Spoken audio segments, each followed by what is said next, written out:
Bom dia, bem-vindos ao CâmeraCast, um videocast gravado nos estúdios da Câmara Espanhola aqui em São Paulo.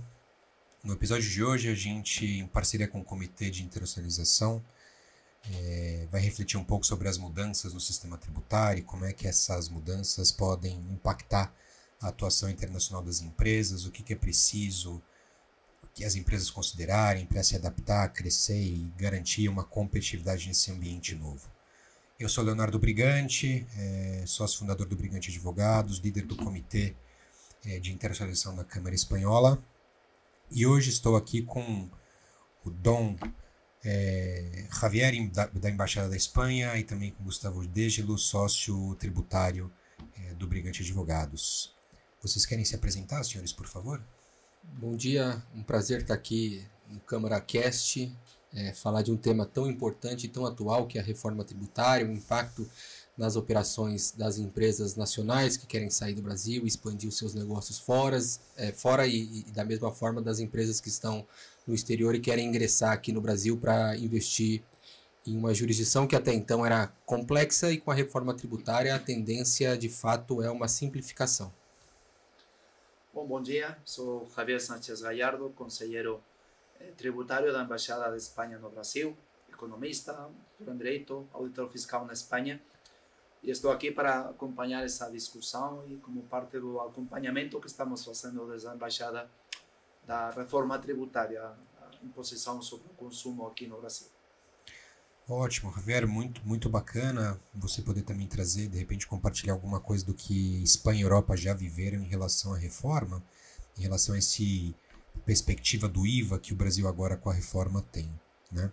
Mas para a gente começar falando dos principais pontos da reforma, né? Eu, atuante na seara tributária há alguns anos no Brasil, estou bastante otimista que a gente consiga com essa reforma a trazer alguma simplificação, né, ao que hoje o sistema impõe aos seus contribuintes, sejam brasileiros aqui fazendo seus negócios, sejam estrangeiros que queiram fazer negócios com o Brasil.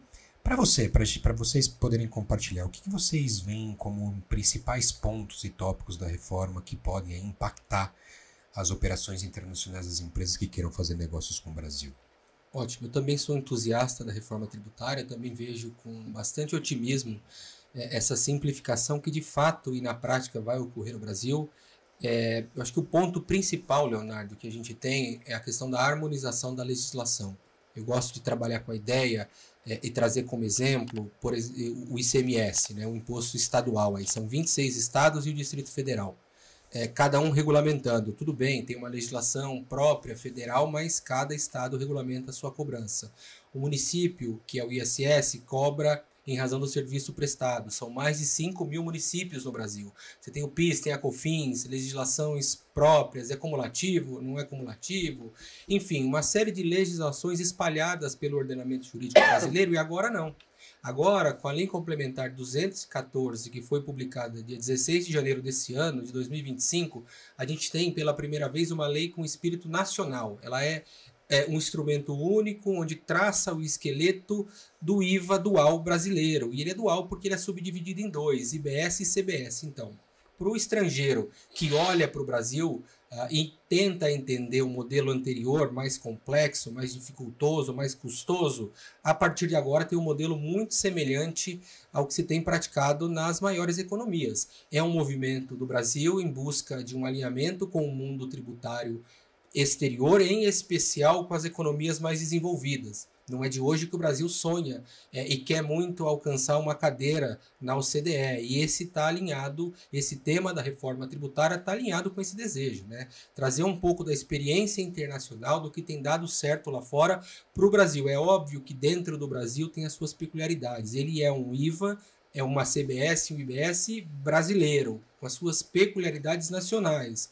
Um país de dimensões continentais, um país gigantesco, um país com mais de 200 milhões de habitantes. Mas, sim, ele tem como origem muito do IVA europeu, em especial do IVA espanhol. A gente pode discorrer sobre isso aqui.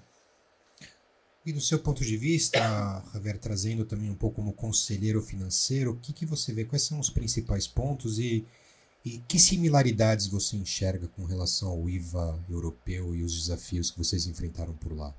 Bom, eu acho que há um alinhamento bem completo nas linhas gerais da CBS e IBS que foram adotadas no Brasil com os padrões internacionais.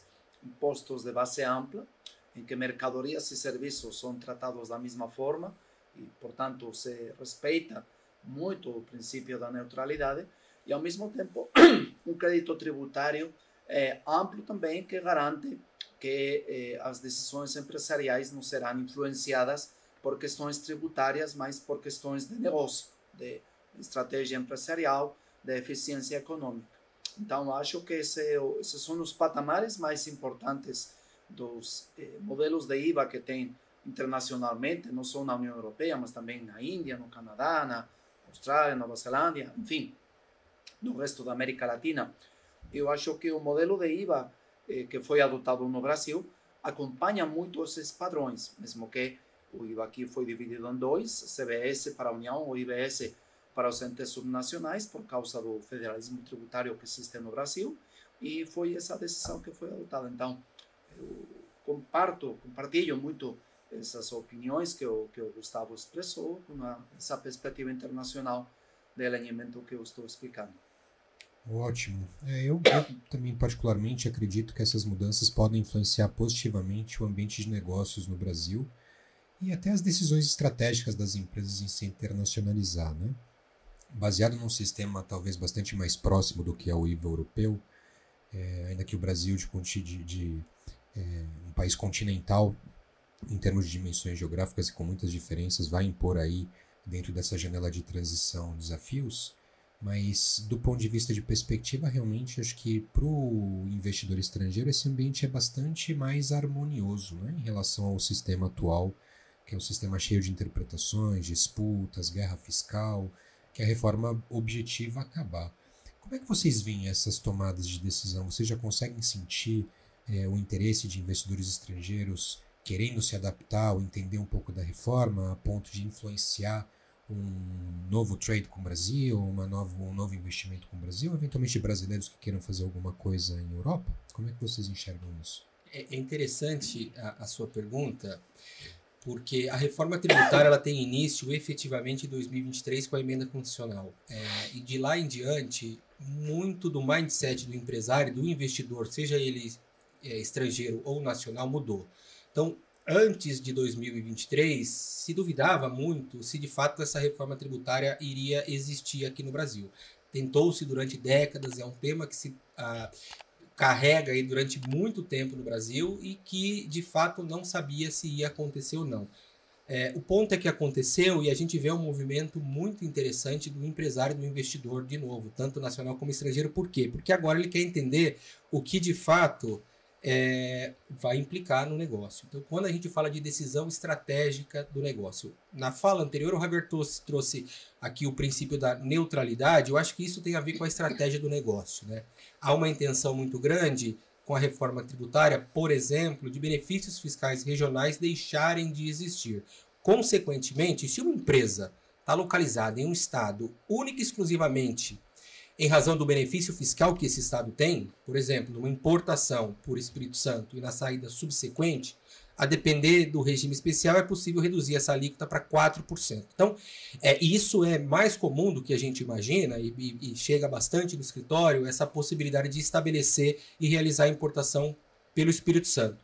Agora, com a ideia da reforma tributária de eliminar esse benefício fiscal, esse contribuinte, esse investidor, ele vai buscar tá mais alinhado do ponto de vista, no mínimo, da logística dele. Olha, se eu não tenho mais um benefício do Espírito Santo e meu consumidor final está no Rio Grande do Sul ou no Acre, e eu estou colocando aqui alguns estados para simbolizar a distância entre um ponto e outro, fatalmente, se eu não tenho benefício fiscal, eu preciso entender aonde logisticamente é mais perto. Porque Ou seja, de uma certa forma, as empresas têm que buscar competitividade, eficiência na sua operação, sem grandes apoios a essas métricas e benefícios que o Brasil acaba dando como forma de atratividade. É isso.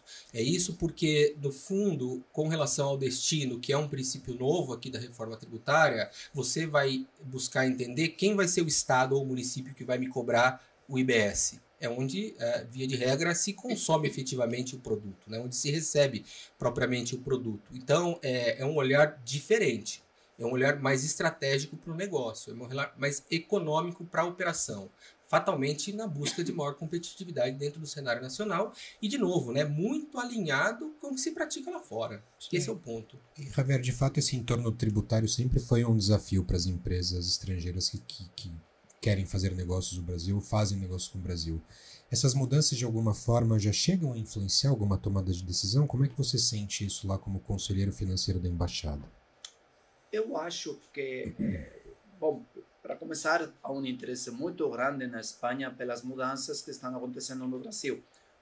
Não por acaso, a Espanha é o segundo investidor estrangeiro no Brasil, só atrás dos Estados Unidos. Então, empresas estrangeiras, espanholas que já estão aqui desde faz décadas, estão acompanhando esse processo com grandíssimo interesse, evidentemente pensando nas possíveis mudanças que possam acontecer, mas também no impacto que isso pode acontecer no que elas já estão fazendo hoje.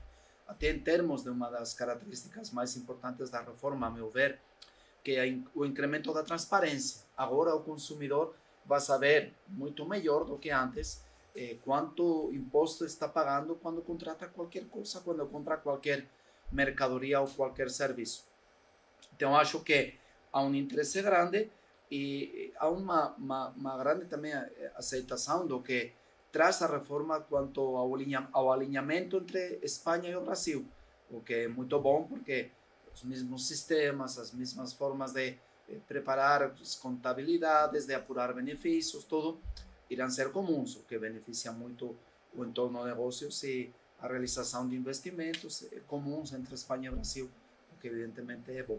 Acho que a reforma só fez que começar, então eu acho que precisa de um tempo também para evoluir, para continuar e para as empresas continuar acompanhando o processo e ver como é que elas se adaptam a esse novo patamar tributário.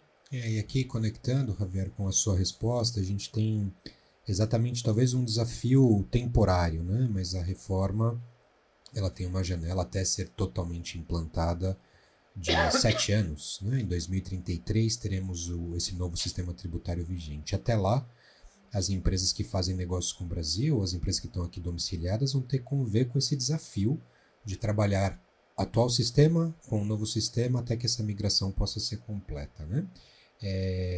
Dentro dessa perspectiva, como é que vocês veem o comportamento das empresas? Ou quais são os grandes desafios que as empresas deveriam ter em mente para poder se adaptar ao novo sistema, passar por esse período de transição de uma maneira menos impactante possível, né? Reduzindo as suas dores com essa transformação, que imagino que sejam algumas somente por considerar a existência simultânea de dois sistemas tributários.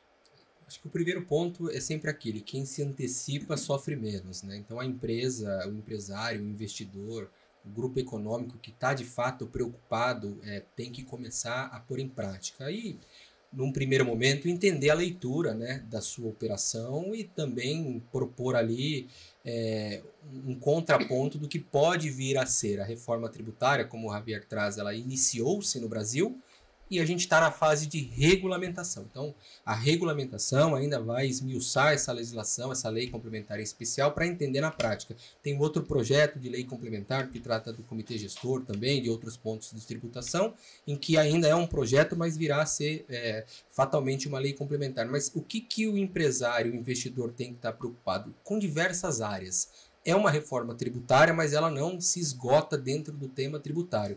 E quando você traz, Leonardo, da questão do sistema, é um sistema tributário que muda e é um sistema da empresa. Qual é o compliance fiscal dessa empresa? Qual é o SAP, o RP que essa empresa tem? É preciso entender e buscar no mercado algum fornecedor que tenha essa preocupação em demonstrar algo para a reforma tributária. Mas isso vai ter que ser validado também por um assessor jurídico. Né? Afinal, a métrica que a legislação determina para um crédito que ingressa, para o débito, está sendo respeitada? Com relação aos contratos, qual é a precificação que se formou lá atrás, no momento, então, num contrato de 20 anos, que nem se imaginava que a reforma tributária ia existir. Agora, é preciso entender, eu precifiquei bem o meu contrato? Eu posso buscar o reequilíbrio contratual? A questão, de novo, do meu domicílio. Eu tenho um centro de distribuição num estado que tem um benefício tributário.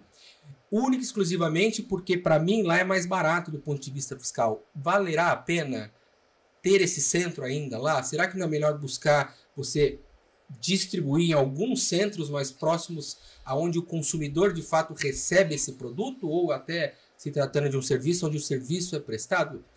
E isso é interessante porque, veja, a gente fala aqui muito da reforma tributária, mas, de novo, ela não se esgota, né, Javier, dentro do ambiente tributário. Ela ultrapassa, ela é multidisciplinar fatalmente. É inevitável que o investidor olhe para o seu negócio nas nos vários ambientes que existem esses componentes para que consiga identificar e fazer um mapeamento. Porque, de novo, quem começar antes, fatalmente vai sofrer menos.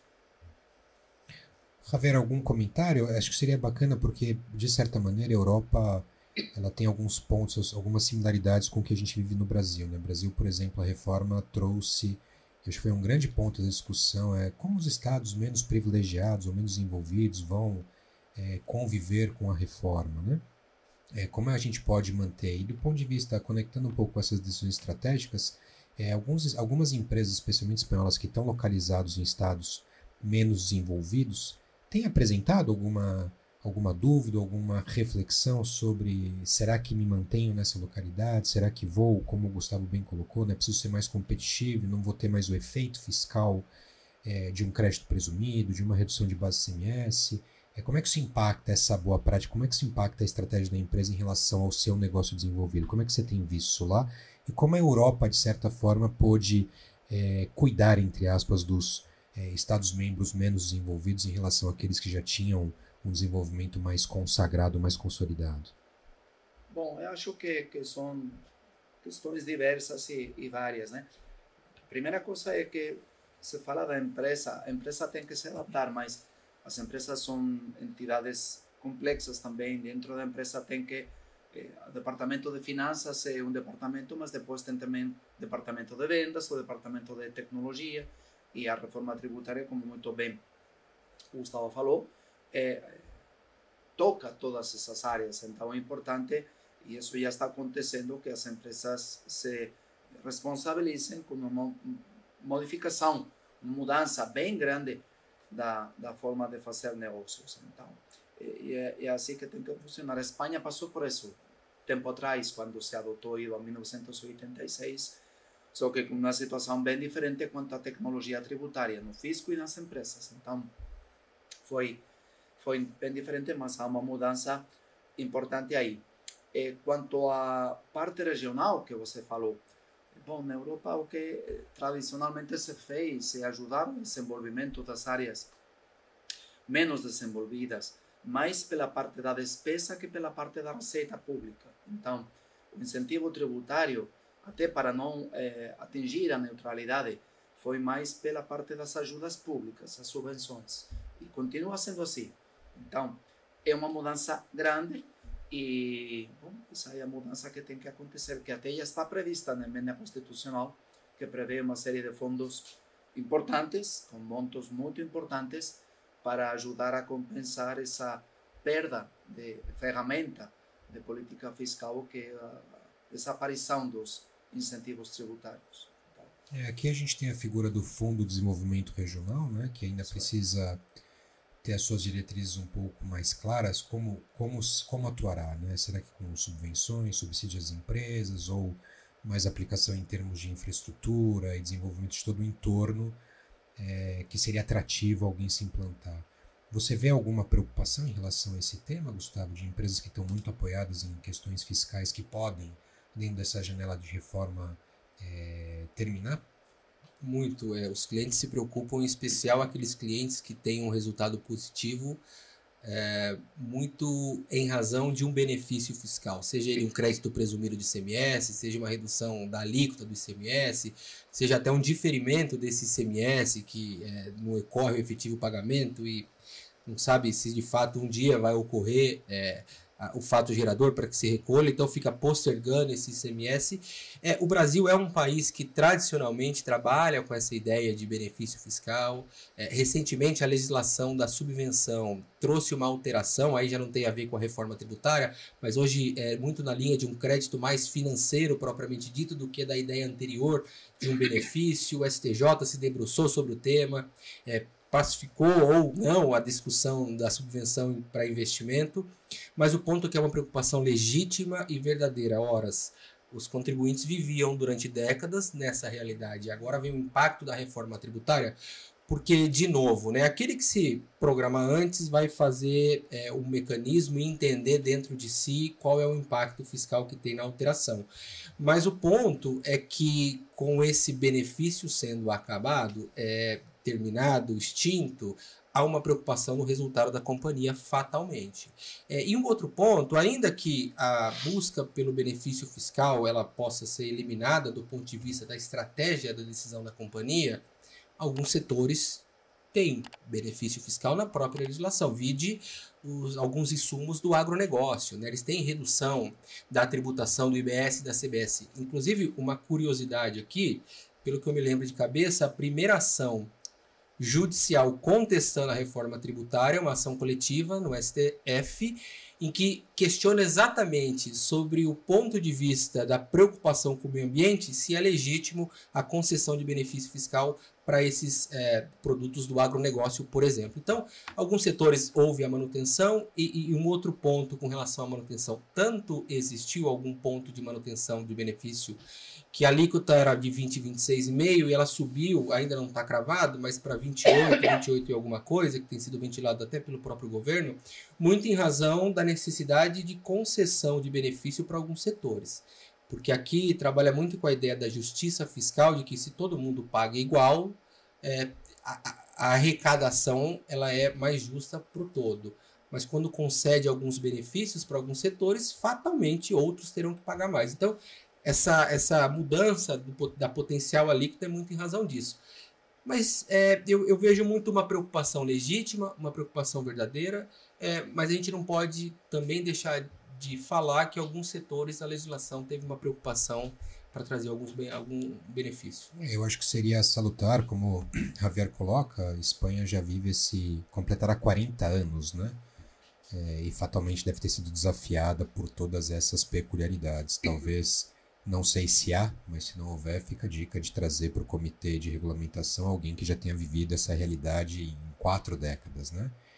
Mas muito obrigado. Estive aqui com Javier Galhardo, conselheiro financeiro da Embaixada, Gustavo Dégelo, sócio tributário do Brigante Advogados. Queria muito agradecer a todos por assistir e acompanhem os próximos episódios nas redes sociais da Câmara Espanhola. Muito obrigado.